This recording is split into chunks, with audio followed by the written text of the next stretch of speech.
রেখে দিয়েছে। জানো কাবেরী, মাথার উপর এত বড় একটা যুদ্ধ চলছে, অথচ তাদের কোনো ভ্রুক্ষেপই নেই। আমি তো তাদেরই কাকা, আমি বা ছাড়ি কেন? সুতরাং এখন থেকে আমরাও আনন্দের সাগরে তুফান তুলে বিষাদের মরুভূমিকে হাসির কলতানে ভরিয়ে দেবো। কি বলো? আরে কি হলো? ঘুমটায় মুখ ঢেকে দূরে সরে গেলেছে। বুঝেছি বুঝেছি, কদিন দেখা করতে পারিনি তাই অভিমান।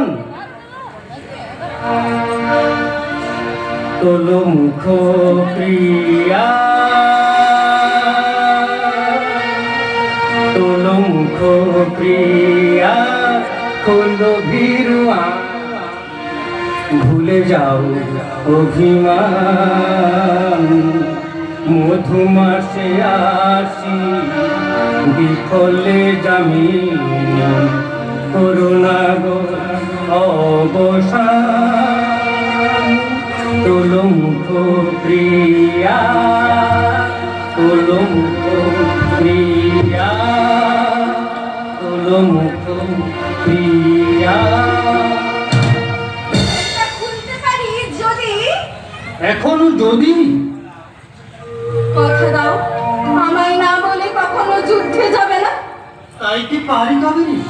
যুদ্ধে জয়লাভ করে এসে আমি যে তোমার হাতে জয়মাল্য নেব? সে শুভ দিন কি কখনো আসবে? আসবে, তবে বিলম্বে। অর্থাৎ ৯৯টা দাদার পরে তোমার পালা। যাও, আর বাজে বলবো না। আজ সারা নিশি কি করবে? তোমাকে শুধু দু চোখ ভরে দেখবো। তোলো মুখ প্রিয়া, তোলো ভিড়ুয়াকি, ভুলে যাও অভিমান। মধুমাসে আসি বিফলে জামিন, করুণা গো অবসান। তোলো মুখ প্রিয়া। এই চলা, দাঁড়াও, এক্ষুনি আসছি। চলে কোথায়? তোমার জন্য আনতে যাচ্ছি কি? আমার আমার ভালোবাসার উপহার।